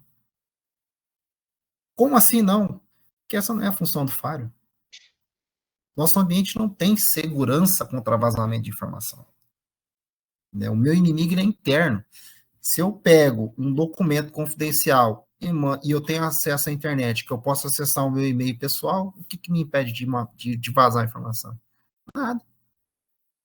Aí você entra na prevenção de perda de dados. Aí você tem uma série de ferramentas, né, que vai fazer o DLP para você, que é o Data Loss Prevention. Aí você vai criar suas regras, suas políticas. O Office 365 é uma ferramenta que tem DLP, né? Você classifica os seus documentos, você diz o que o usuário pode fazer com aquele documento, se ele pode enviar para um e-mail, se ele pode copiar para um drive, se ele pode copiar para uma USB, né?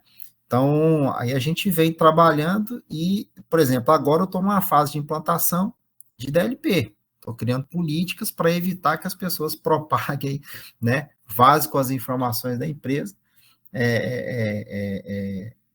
sem nenhum rastro, né? Então, hoje lá é tudo rastreado. O cara clicou numa janelinha, eu estou sabendo. E é o pessoal de infra que colocou.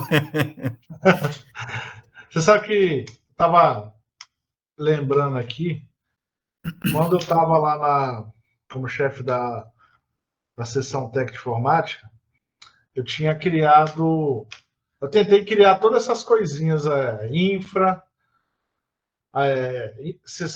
subseção de infraestrutura, subseção de SOC, que é Centro de Operações de Cibersegurança. Aí eu criei o NOC, que era o Centro de Operações de Redes, computadores. Aí, só que no fim, tinha um monte de coisinha dividida, só que no fim era só 2 atuando. Então, era eu e o sargento, e aí, às vezes, o cabo estava ficando bom no assunto e a gente estava começando a colocar ele. Mas aí, quando um ou outro entrava de férias, acabava que um ficava cuidando de tudão, né? Cara, e acumula, e é o tipo da coisa que no TI são coisas muito específicas, né? Então, quando você tem uma empresa de porte, como a gente vem aí do Exército, né? Que todo mundo imagina que a atividade é só de um quartel, e não é, a corporação toda, né? Quando alguém entra lá na página do primeiro batalhão de infantaria de selva e picha a página, Nossa Senhora. né? Quem é que é o responsável? Não é o cara da seção de informática, o militar da seção de informática do batalhão, né? É ele, é o cara que desenvolveu, é o ambiente que hospeda, é a equipe de segurança que talvez não ficou atenta às vulnerabilidades de PF do plugin lá da página, né? Então, a corporação toda é afetada, não é só o batalhão isolado ali, a OM isolada. Então, a gente tem que pensar no todo, né? E aí, para a gente que veio dessa experiência do Exército, vem para o mundo privado, e às vezes até o contrário, né? O cara tem uma grande experiência no mundo privado e acaba entrando dentro do Exército. Chega a um ponto que, se você quiser fazer um trabalho de excelência na área de segurança, você vai ter que fazer só aquilo. Não dá para você ficar trabalhando com análise de vulnerabilidade, trabalhando com atualizações de PF, trabalhando com análise de tráfego de um firewall, se você tem que dar suporte para instalar a impressora, para arrumar um computador que está com problema, para gerenciar um switch que não está fazendo o roteamento correto, você tem que fazer só segurança. Não dá para eu pegar hoje uma empresa do tamanho da minha e falar assim, cara, eu vou fazer uns ABICs com um painel ali no Grafana, que eu vou ter tudo muito bem claro no monitoramento. Se eu não tenho tempo para fazer modelagem de dashboard, se eu não tenho tempo para poder criar de forma efetiva só aquilo que eu quero monitorar, né? Então, você pegar um template e colocar para funcionar nos ABICs é muito fácil, né? Você tem, inclusive, comunidades que desenvolvem aí para qualquer tipo de equipamento. Você pega e coloca ali. Mas, por exemplo, veja o meu cenário. Eu tenho um virtual chassi Juniper, que tem 10 lâminas, né? São 10 switches interconectados via cabeamento stack, seja ele um cabo na traseira do switch ou via fibra, utilizando um uplink de fibra, né? E quando eu coloco um template nesse switch, que ele faz uma leitura genérica de SNMP, ele me traz 6.000 objetos. Como é que eu vou monitorar 6.000 objetos de um switch virtual, né? Eu tenho 3 desses. Isso eu tô falando só de core, tá? Eu não tô falando de capilaridade ainda. Tá? Então é loucura, cara. Então não tem como você pegar e fazer um monitoramento. Você tem que ter um cara de monitoramento. Exatamente. Né? Para fazer servidor de log, para poder fazer Zabbix, para poder fazer o que tiver que fazer. Aí você vai pegar, você bota um CIEM para funcionar numa rede dessa. Cara, você vai ficar doido quando você começar a abrir. Você, de repente você pega uma máquina lá que tem 300, 400 vulnerabilidades. Né? E aí você vai ter que analisar e vai ter que colocar para atualizar. E você pode atualizar tudo, aí você depende do cara da infra, até um pouquinho, né? Porque o cara vai ter que dizer que está rodando lá, se ele pode fazer determinado tipo de atualização, ainda mais na indústria que trabalha com muita coisa legada, né? Que você não pode atualizar. Nós temos máquinas hoje lá que rodam do XP, tá? Só para você ter uma ideia. Só para você ter uma ideia. Eu consegui ressuscitar o WannaCry recentemente. Tá bom? A rede do cliente lá, na hora que ele plugou, ele falou assim, não, mas o vírus está vindo da tua rede. Eu falei, não pode, cara, eu não tenho vírus na minha rede, né?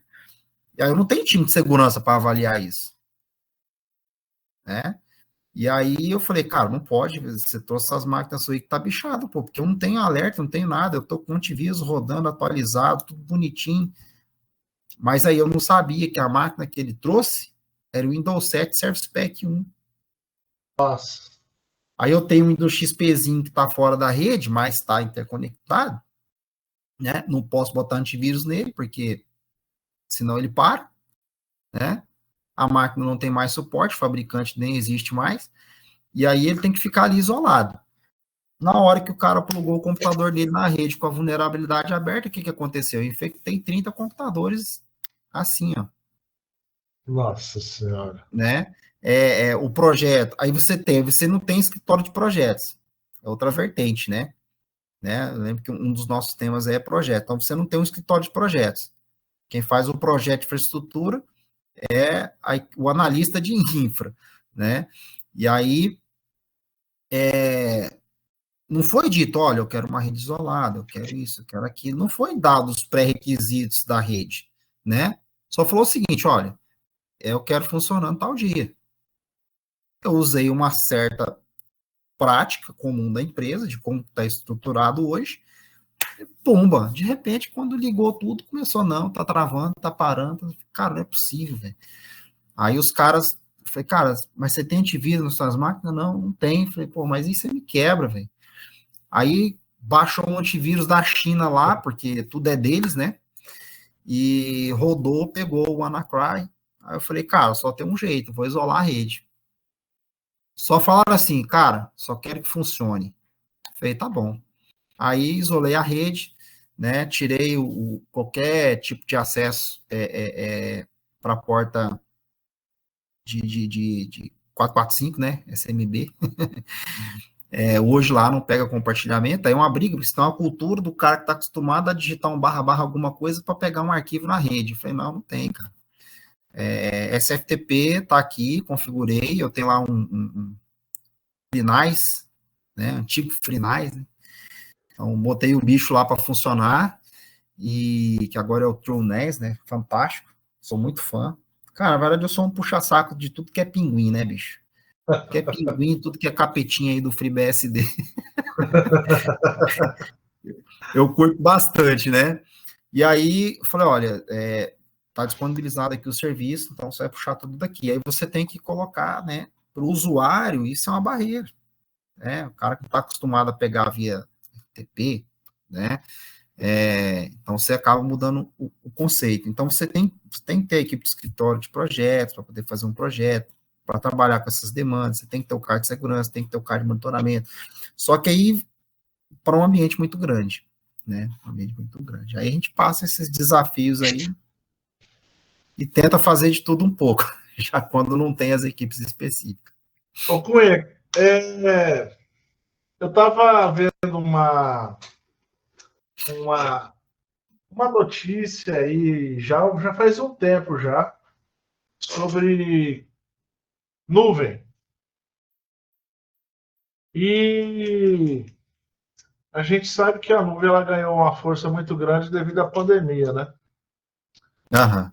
Na pandemia, tudo foi indo para a nuvem. E, de repente, eu vi uma notícia, numa revista científica, inclusive. Eu não lembro o nome.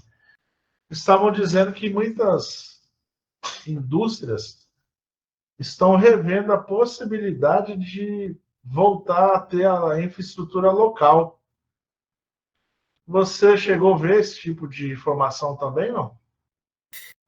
Cara, eu já vi uma coisa que é tendência, né? É, é que as empresas elas passem mais ou menos ali hoje na casa dos 74% das empresas que utilizam cloud, aumentar para 86% o uso do multi-cloud. O que seria isso, né? Você tem Azure, você tem AWS, você tem Google. Então, a ideia é usar mais de um provedor de cloud para poder hospedar o seu serviço. Mas é claro que isso está muito voltado, né, para a área da, da disponibilidade de serviço. Por exemplo, você é um desenvolvedor, ou até eu mesmo, né, na parte de infra. Né? Eu quero criar aí um, uma nuvem de monitoramento. E aí eu tenho lá o meu servidor, podemos dizer aí que é o próprio Zapier, e eu quero ter ele tanto no AWS quanto no Azure, né? Uma questão que a gente sabe, né?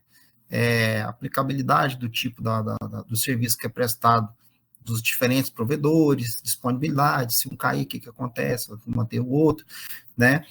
E eu vejo mais, assim, como um aumento, né, do uso do cloud computing do que a gente voltar para os data centers internos, né? Mas eu vejo que, inclusive, as empresas elas têm criado cada vez mais dispositivos capazes para poder, inclusive, você internamente criar a sua própria cloud, né? Você vê aí, no caso do hiperconvergência, ou no caso do Nutanix, quando você trabalha alta disponibilidade de serviços, né? Cara, o vSAN é uma ferramenta muito robusta. Apesar da complexidade e das minúcias de você manter o sistema, eu passei por problemas aqui cabeludos, entendeu? Com medo de não subir nada, e o negócio estava lá, o dado estava lá e a gente colocou para funcionar, né? Sem perder nada. Então, aí vai depender muito do objetivo, né? Do propósito de você ter tudo internamente, porque é caro. Aí, o que eu vejo assim que a empresa ela tem que ter realmente recurso aí para investir. A gente vê pelo próprio aumento dos preços, né? Teve esse terremoto aí agora lá em Taiwan, né? Que afetou aí a indústria de semicondutores. Então a tendência de mercado aí de tudo que é equipamento eletrônico subir de preço. Né? Então, por exemplo, na época que eu comprava switch aqui, não tão robusto assim, mas de uma certa qualidade, que era R$ 18.000, hoje está 45. E a gente tem um problema do dólar aqui ainda, né? Sim, A né? Então você desvalorização da nossa moeda aqui é muito grande, né? então assim, eu tenho um cluster hoje HP de hiperconvergência com VMware que custou 2 milhões com 4 servidores, né? Compensação é coisa top de linha, tudo SSD, né? Switch 10 GB da Aruba. Então assim, coisa top, mas é caro, é 2 milhões. Aí quando você vai para o cloud, você tem até uma outra tendência de mercado, que é o serverless, né? É você nem servidor gerenciar, você sobe a sua aplicação e só tem que se preocupar de deixar ela lá funcionando, né? Então, aí você pergunta assim, pô, mas se agora você tem essa capacidade, o que vai ser do pessoal de infra, né? Cara, vai arrumar emprego nos principais provedores para poder administrar servidor, né? Vai aumentar o nível. Então, eu vejo que existe, sim, esse upgrade, né? O surgimento de novas tecnologias de servidor, a própria inteligência artificial. Você pega a Cisco, ela já aplica a inteligência artificial nas tecnologias de rede Wi-Fi para poder fazer administração de rádio. Mas, assim, é coisa muito recente, né? São coisas que estão surgindo ainda. A própria empresa que eu trabalho hoje tem essa cultura de ter tudo local. Não tenho nada em nuvem lá, nada. Para falar que eu não tenho nada, a gente implementou agora o nosso sistema de DLP e inventário, ele ele é em nuvem. Eu contratei o serviço em nuvem, então não tenho nada aqui. Eu só instalo um agente, faço o sincronismo com o sistema, né? E aí faço tudo que eu tenho que fazer, implemento regra, faço tudo direitinho, mas não tenho nada em nuvem. Tá praticamente, vamos botar assim, que 90% é local. Entendi. A empresa é multinacional, né? É multinacional. Eu trabalhei numa empresa em Campinas, é uma divisão da Motorola, a Freescale Semiconductor. Hoje ela foi adquirida pela NXP. É uma indústria de semicondutores. Estava sendo adquirida pela Qualcomm, a NXP agora. E eu lembro que teve uma ocasião que o servidor fritou lá e eles estavam já verificando a possibilidade de comprar o servidor, acabaram desistindo por causa do preço do servidor aqui no Brasil. Aí eles acharam melhor comprar um servidor com muito mais poder de processamento lá nos Estados Unidos e utilizar ele de lá. E fizeram isso. Eu sou do tipo do profissional que eu penso o Mas seguinte: não porque eles eram a favor da nuvem, mas devido ao custo muito alto necessidade. do serviço que era aqui. Eu costumo dizer, muitas pessoas me perguntam assim, o que é melhor? Cara, não tem o que é melhor. Você tem o que é tendência e você tem o que atende o seu negócio, né? Se você tem um serviço que ele é muito crítico e você precisa de uma certa disponibilidade e você manter esse ambiente ter um custo elevado para você, eu concordo que o cloud ele vai ajudar muito nesse sentido. Porque não é só comprar o servidor, né? Você tem que ter um data center bem estruturado, você tem que ter um fornecimento de energia bem estruturado, né? Você tem que ter as UPS trabalhando em redundância, você tem gerador, né? Aí, quando você tem essa estrutura, você tem que ter o time de manutenção de toda essa estrutura que você vai montar dentro do data center, né? Então, o data center, ele é um patrimônio caro dentro da empresa, né? Então, dependendo do que você faz, vale a pena você montar o data center ou vale a pena você contratar o serviço de cloud para você prover o seu serviço, né? É igual o cara falar assim, o que é melhor? Virtualização VMware ou containerização em Docker? Cara, o que você quer fazer? Você quer ter um serviço web, por exemplo, que você tem recebimento de cartão de crédito, né? Toda a parte ali de recebimento, né? O payment. Você tem banco de dados, você tem a aplicação. Aí dentro da aplicação você tem outros serviços que você não pode depender só de uma arquitetura para não parar o sistema totalmente, né? Então você pode ter tudo isso dividido em containers e cada serviço roda numa instância separada, né? Num ambiente separado. E aí você consegue manter o seu ambiente como um todo funcionando. Pode ser que pare um serviço ou outro? Pode ser que pare, né? Vai depender muito da estrutura que você tá criando ali de redundância, né? Para poder manter tudo no ar. Mas aí você tem que escolher, né? Lá na empresa, eu disse o seguinte, falei, olha, você tem um ambiente virtual, né? Então, VMware, que você tem uma máquina virtual rodando um Docker. Não vou dizer que isso é ruim, ou que isso é uma má prática, mas no meu ponto de vista da tecnologia, seria muito mais interessante eu eliminar a camada de virtualização, instalar o meu sistema operacional em cima de um hardware, e aí sim eu faço a minha containerização. Porque você tem um ganho de performance. Porque quando você tem lá o seu hypervisor, né, você tem o seu sistema operacional, e você, qual que é a diferença do container para a VM? Né? Você aproveita o kernel do servidor hospedeiro, e você sobra uma instância do container. Você aproveita as bibliotecas, você ganha aí mais ou menos aí de 5 a 6%, né, a minha percepção, de 5 a 6% de desempenho com relação a uma virtualização. Você depende de drivers. No container você não precisa. Você só chama ali o que você quer de serviço e ele está rodando. Muito rápido, né? E aí você para pensar, mas se eu montar um Docker físico, né, sistema operacional instalado, o que você vai ter que ter? Você vai ter que ter 2 servidores. Já começa aí. Então, você tem que montar o seu cluster. Aí entra lá no DevOps, né, a gente entrar nesse assunto, aí você começa a ter os orquestradores de container. Aí você vem com o Kubernetes, o próprio Docker, né? Isso é o que eu tinha te perguntar agora. Isso daí é DevOps. Lá na sua empresa, isso é infra? meio a meio. Meio a meio. Camarada, tá que nem o EB mesmo esse negócio aí, hein? Cara, na verdade, assim, o que acontece? DevOps é uma cultura, né? Então, você tem o povo de infra, né?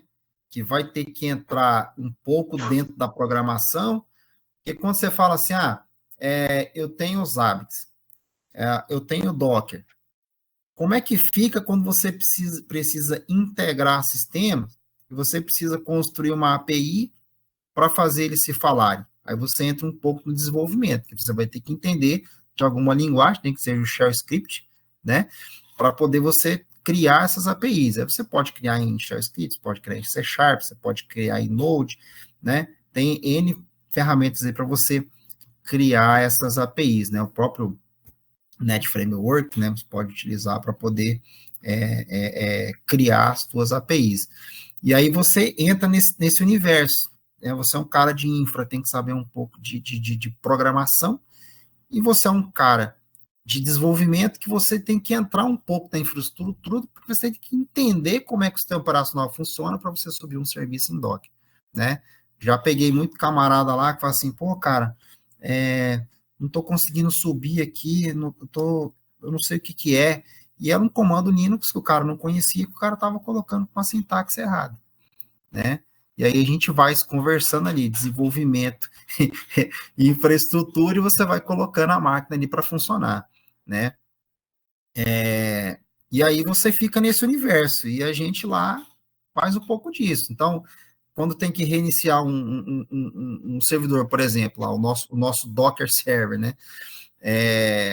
Cara, eu tenho que saber que não é só startar a máquina, eu tenho que entrar lá no Portainer, né? Que a gente usa o Portainer, né? Que é gratuito, tem que entrar no Portainer e eu tenho que dar um start da imagem. Então, eu tenho que saber o que é uma imagem, eu tenho que saber o que é o orquestrador daquela ferramenta, eu tenho que saber entrar ali, né? Então, a gente meio que aí divide essas tarefas, né? Entre gerenciar a disponibilidade do servidor, né? E gerenciar o que o pessoal de desenvolvimento tem que fazer, né? A baixinha que chegou. Pronto, apareceu no YouTube.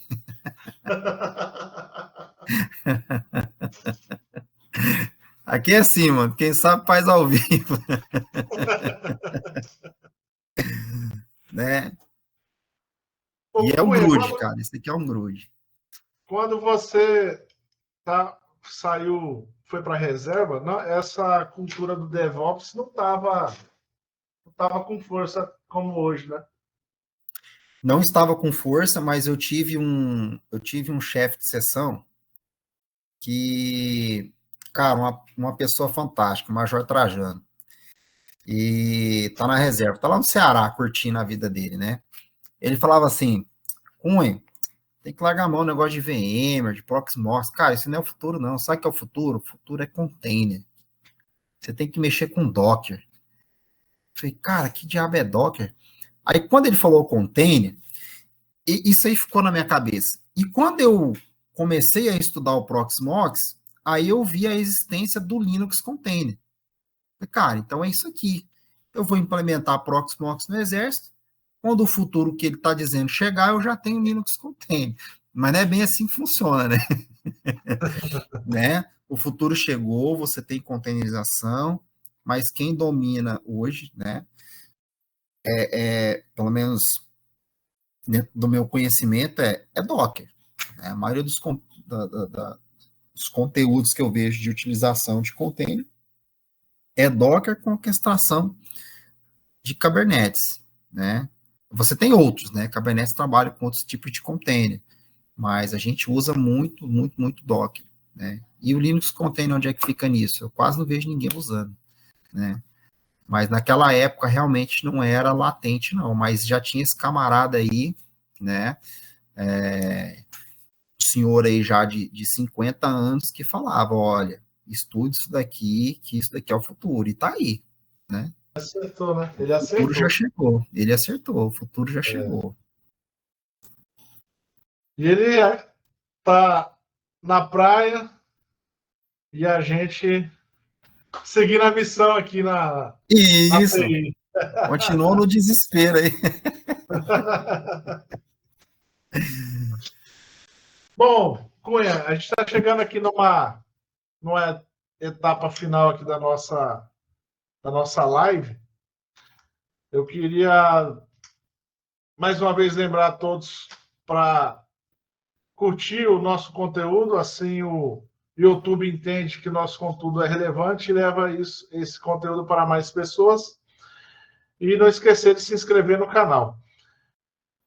E Cunha, para mim, quero reforçar aqui mais uma vez que é uma honra ter você aqui conosco. Estou gostando demais da conversa, já estamos quase 2 horas aí conversando.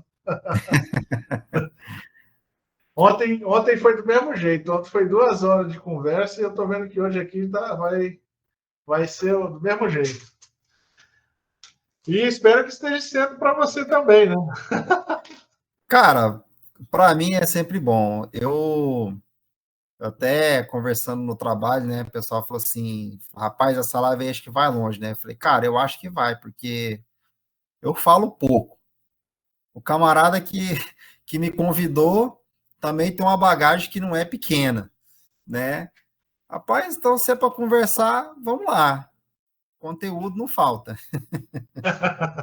Depois compartilha com eles aí, se alguém perdeu. Sim, sim. Compartilha a live aí, fala para o pessoal se inscrever no canal. Essa semana, eu estou fazendo 4 lives. Peguei uma sequência forte aí. Mas a tendência minha é fazer uma por semana, porque é muito puxado fazer 4. Tem que preparar a live, tem que preparar todo um ambiente para isso. Então, e é mais tranquilo para mim fazer uma por semana. Mas como a gente começou essa semana, então era bom dar uma pegada forte para ir com Turbinada, né? força nas demais. Isso. Mas eu estou gostando bastante da experiência, está sendo única e singular, porque a gente trata aqui de assuntos da, da vida da gente, da experiência que a gente tem técnica e profissional, né? Então, isso agrega também, na verdade, isso agrega valor para os nossos seguidores, né? A gente está trazendo aqui informações úteis, na verdade, né? Então, a ideia aqui do canal é essa mesmo. Porque a gente só falou de assunto praticamente técnico e um pouco de assunto militar, né? O canal ele não tem foco fora desse contexto, né? A ideia do canal é trazer militares mesmo que tragam assuntos técnicos, até mesmo para a gente trazer a tendência de mercado tecnológico para o nosso canal. que é o que a gente fez hoje aqui. E eu vou deixar para você as palavras finais aí para você concluir e fazer as suas considerações. Cara, olha, para mim foi uma honra aí estar participando. Eu sou uma pessoa que eu não fico muito aberto nas redes sociais, né? Acho que até por uma questão de cisma mesmo, né? Não sou muito de estar colocando as minhas coisas pessoais em rede social, mas quando a gente recebe aí convites desse tipo, né? Com o intuito de trazer um pouco de profissionalismo, né? Mostrar que, às vezes, dentro do Exército não está muito diferente do que está aqui fora, e aqui fora também não está muito diferente do que está lá dentro, mas a gente sabe que no mercado privado a gente tem outras oportunidades de ver coisas novas, né? E falar um pouco do que existe, né? Então eu fazia muito isso, né? De levar para os locais que eu atendia o que tem de diferente que a pessoa lá do outro lado, lá na ponta da linha, não sabe que existe, né? Das possibilidades, das tendências. Então, foi muito legal. Foi um prazer mesmo bater esse papo. Em outros momentos que precisar, pode contar comigo, né? Um salve aí para a turma aí que está assistindo, né? E fica aí as minhas dicas, o que eu acho, o que eu tenho visto por aí, como foi a experiência, né? Depois aí, se você quiser colocar o meu e-mail aí na sua descrição, o pessoal quiser perguntar, tirar dica, cara, estou sempre à disposição, sou uma pessoa que gosta de ensinar e eu acho que reter o conhecimento só faz você diminuir e não melhorar, né? Porque se você compartilha o seu conhecimento, você faz com que outras pessoas desenvolvam até melhor aquilo que você já fez e você aprende também com esses profissionais. Então, estamos aí, estamos juntos. Sempre precisar, conta com a gente. Tenha certeza que você vai voltar aqui no nosso canal. A gente vai voltar a conversar. Vamos fazer mais lives. Sem dúvida, essa é a primeira de muitas. Uhum. Um E. geral, né? Um geralzão aí para a gente poder mostrar a nossa cara, ver para que a gente está disposto e A para gente pode vir assuntos com mais assuntos mais específicos. específicos, né? Isso. E aí a gente mostrar aí para o pessoal o que tem de bom aí na nossa área, né? Que é vasto. É vasto. É E, vasto. assim, tudo isso que a gente falou aqui, né, só para ter muita. Quando eu estava na universidade, convivi com muitos nerds, né? O pessoal da computação tem um perfil bem nerd, né? Então, tem muita gente que não sabia, não tinha um amigo meu, inclusive, falou, pô, cara, você está no exército? O que você está fazendo aí no exército, cara? Se formou, jogou a faculdade no lixo? Eu falei, não, cara, eu sou oficial de informática. Ele falou, tem informática no exército? O pessoal não sabe, né? Então, É, tem informática no exército. Você tem como entrar como portador de diploma, com formado, entrar nesse processo que nós entramos, que, aliás, eu acho até que, seguindo como referência o exército americano, lá não tem esse negócio de carreira e temporário. Lá não tem essa divisão. Lá todo mundo é temporário e todo mundo é carreira e é renovado cada uma ano e coisa. vai indo, vai indo, vai indo, vai indo e vai embora. Eu acho que o temporário, estava até conversando com um amigo meu esses dias que é militar, da ativo. Falei, camarada, é o seguinte, eu acho que um bom começo para consertar isso seria se você tirar esse negócio de tempo de serviço anterior. Porque às vezes o cara foi sargento 8 anos e ele não pode fazer para oficial técnico temporário Não por mais pode. 8 anos. Eu acho que um bom começo seria, inclusive, uma ideia que eu deixo aí, é até, inclusive, antes tinha o tempo de serviço público, tiraram. Eu Uhum. acho que o próximo caminho é tirar o serviço militar anterior. E daí, se o cara, por exemplo, ficou 8 anos como soldado, o que nada Pode impede depois voltar. dele tirar como sargento ou como tenente, né? Então, e ele já tem ali a bagagem militar, a vivência, a experiência, e isso Uhum. ajuda bastante. E se ele nasceu, tem aquela vocação de militar, se ele tem essa vocação, então isso facilita muito mais. E a gente sabe que a mão de obra de informática ela é escassa, é difícil de encontrar camarada bom dentro da força, né? Então, seria uma maneira de você ter pessoas qualificadas dentro da força. Pelo menos é assim que eu entendo, né? Pelo menos é essa a visão minha. E eu ainda vou além, cara. Além de permitir quem tem serviços anteriores, eu sou a favor de não ter esse limite, né, de 8 anos.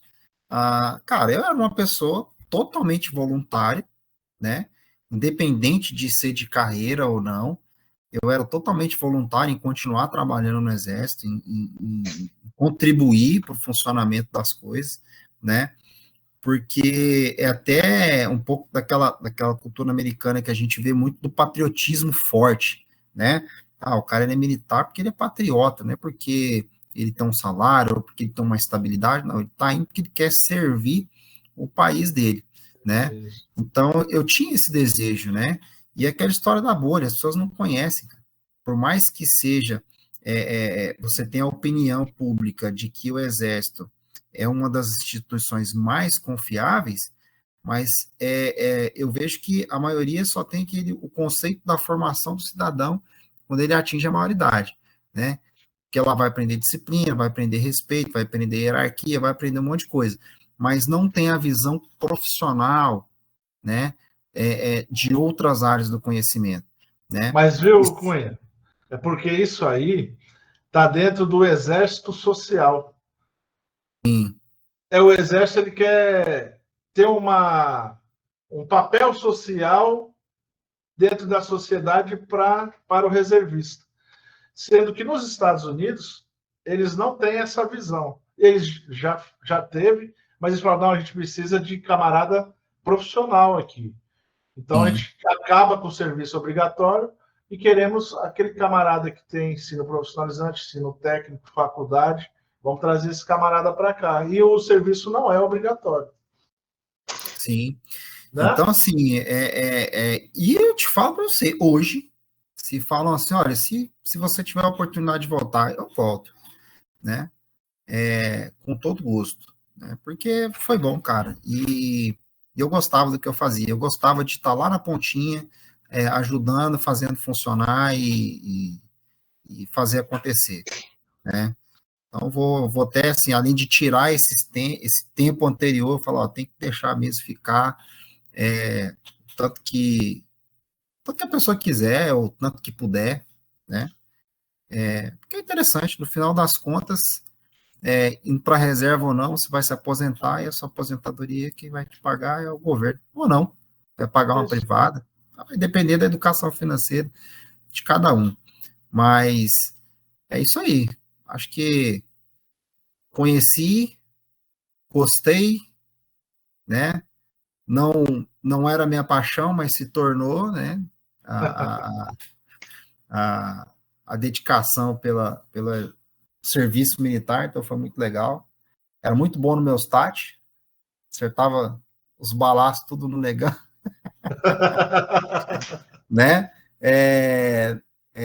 Então, chegava no alvo ali, cara, tá lá, vamos acertar, vamos fazer. Então, foi bom.